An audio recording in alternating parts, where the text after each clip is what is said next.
Hi, welcome to the History of Project, or my mini Genius Hour project.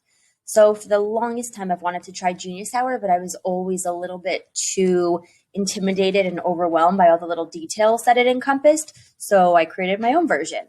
In this product, you will get directions and information as well as implementation recommendations. So I will give you an idea of how long the project took my students, exactly how I walked them through it from day one until the last day, and a lot of other information that will make it a little bit easier for you to implement with your students. Then I broke it down into 5 parts. So part 1 is choosing a topic. Students will start with 5 ideas of what topics they might want to research. They'll narrow it down to 3 and then to 1. Each part, each section of the 5 sections has to be approved by me or by you, the teacher, before the student is able to move on to the next part. I was also really intentional and clear about exactly where students had to fill in information. So anywhere throughout the document where you see a light gray box, like right here, students have to type in information. So then we move on to part 2, and this is where students create their research question. I take them through, or you will take them through, the difference between open-ended questions and closed-ended questions to help them develop 2 really, really strong research questions where they'll find a lot of really great information. I walk them through an example using the topic of bubbles. You can change it to whatever example you'd like.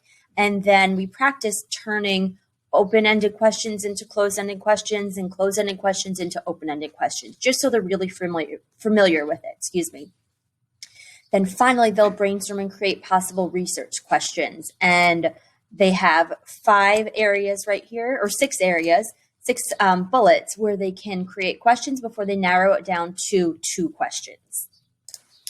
Part 3 is the bulk of the assignment. So this is all about the research. So the way that I set this up is I said my students will be using 2 websites and 1 human resource, which I'll explain in a second.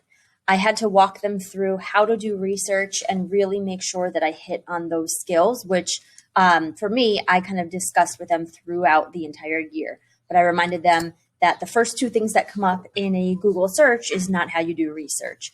So then I have a box set up with all the WH questions. They have to give me the website URL for the source they're using and put research question number 1 just to make sure they're staying on task. They do the same thing with source number 2. And then source number 3 focuses on email. So they have to find an expert, a person who is an expert in the field that they are researching, and they have to reach out to them via email. And so this allows students to practice emailing, which is a really, really important communication skill. And they moan and they groan. So I put a little disclaimer in there about why they need to email someone.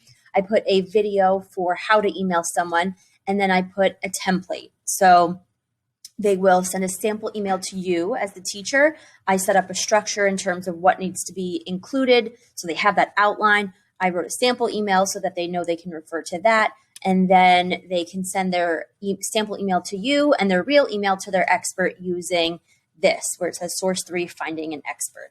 And a lot of them might need some help in terms of reaching out and finding an expert. And so you might have to walk them through that. But that was really the biggest pain point in this project. Getting students over that anxious hump was a little bit challenging, but other than that, everything went really smoothly. Then we move into parts 4 and 5. Part 4 is where they create something, so they show what they know. The only rule I had was no using Google Slides. They could use anything else to show what they learned in this project, but not Google Slides. And they had to include 4 specific things in their topic. And then the last part was sharing with the class and presenting. I think you are going to love this product. It really, really helped me connect with my students, and it motivated them. They were excited. They were clapping for each other. This was definitely a game changer in the climate and culture of my classroom. I cannot suggest it enough.